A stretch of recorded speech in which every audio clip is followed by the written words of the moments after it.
Welcome to Why Advice, a regular podcast aimed at demystifying financial advice and analysing topics that relate to finance and money. We've spent over a decade writing about financial and investment topics for our clients, and as good advice and common sense never goes out of fashion, we're revisiting some of these timeless articles while adding fresh content. We hope you enjoy these podcasts.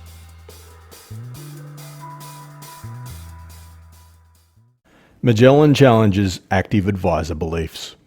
December 16, 2021. If you didn't know, Hamish Douglass is probably Australia's best-known fund manager and is the figurehead of one of the most recognisable funds management businesses in the country, Magellan Financial Group. For years, his flagship global fund has outperformed the market based on his convictions. It has afforded him rockstar status, a cult-like following with investors, and the ability to get his message almost unfiltered into the media, as many of Australia's finance journalists have acted as stenographers when reporting on his thoughts and comments. Until recently.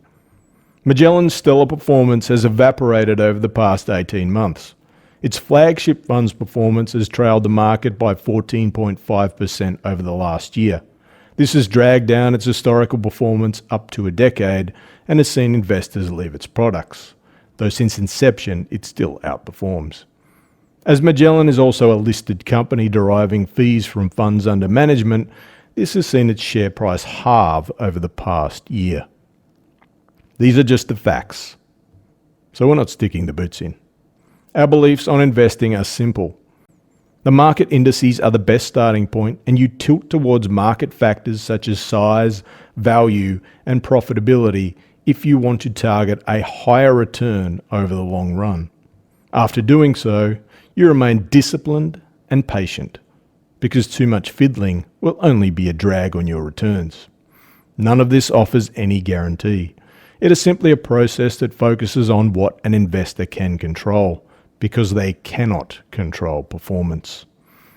What's happening with Magellan is what has happened with many star fund managers. Over the long run, it's exceptionally hard to beat the market. The facts are clear.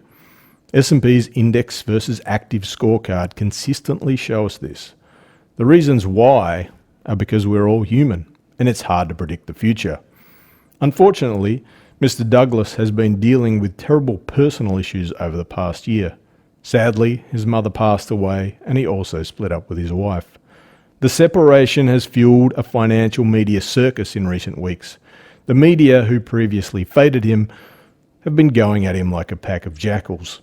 They build you up and they're only too happy to rip you down again. Whether these personal challenges have undermined Magellan's performance, no one knows. However, as we've discussed before, as ghoulish as they are, studies have shown active investment managers underperform the market in the periods after parental bereavement and divorces. Despite the fact we have different investment beliefs, we wish Hamish and Magellan the best. Having a globally renowned fund manager based out of Australia is not a bad thing. Magellan may come flying back and prove the doubters wrong. But that's the fund management business. And there's another angle to this story, the financial advice angle. A lot of financial advisors supported Magellan over the years. They jumped on board and helped build Magellan by using their funds and recommending them to clients. Money has long flowed in from advisors to Magellan, but as noted earlier, that has started to change. From the Australian Financial Review, it is becoming harder to keep planners on side with underperformance, and Magellan's outflows have risen from $260 million in the June quarter to $617 million in the September quarter. Multiple financial advisors told AFR Weekend they had advised clients to pull funds out of Magellan products, while others were still considering doing so. All asked to remain anonymous to avoid lengthy phone calls or visits from Magellan's business development managers. We recommend you sell down your entire holdings of the Magellan Global Fund, one firm, which had been a supporter of Magellan's for more than a decade, wrote to clients in October. It might seem strange for us to defend an active manager because we believe in something different, but we're going to make something of a case here. Why abandon Magellan now? If financial advisors are abandoning Magellan, it raises some big questions about their beliefs. Specifically, do they really have any? Unless a client has been invested in Magellan's global fund for over a decade, they've underperformed unless their advisor has judiciously been harvesting profits. The previous times these advisors have boasted to their clients about outperformance, well, they may not even exist anymore. These advisors will be abandoning Magellan with their clients behind the 8 ball. Why? Because they want to look proactive in front of their clients. Magellan's underperformance has them panicking, and they have no answers to their conundrum beyond switching to a new manager, which kicks the problem down the road. These advisors have told their clients they believe in active management, which is their right, but many then sell their clients on their ability to select the best managers, often claiming it's part of their service and how they create value for clients. The question any client should ask is, if your skill is selecting the best managers, why didn't you see this coming? The next question is about time. Focusing on the long term is one of the big investment cliches. While everyone uses it, how genuine anyone is can be judged by how quickly they panic during a rough patch. A year and a half is nothing when investing. It is a statistical aberration.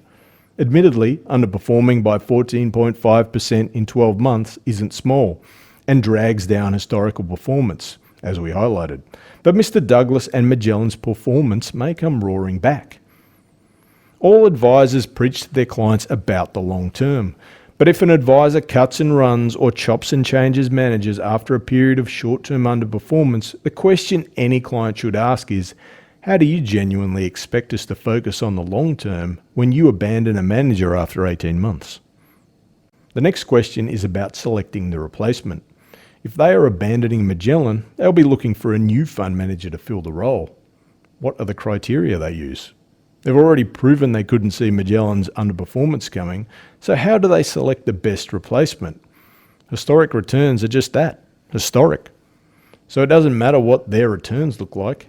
It would be fascinating to find out how the decision is being made and sold to the client. The question any client should ask is, how do you know this new manager will be any better than Magellan? And if this manager's performance is poor, do you sell out again and look for another manager? Investing requires a set of beliefs because it's the short term that tests the conviction of every investor.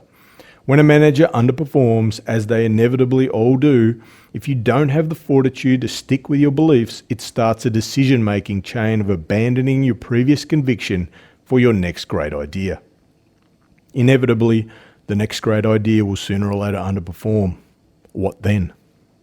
Clients put their trust in financial advisors for things they can't or don't want to do. Portfolio management is one of them.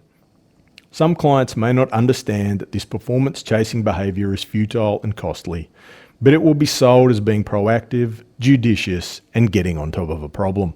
In all likelihood, the advisors abandoning Magellan place too much focus on performance, something that can never be guaranteed. They've created a problem for themselves, and now they're trying to sweep the problem under a rug. There are better ways of doing things.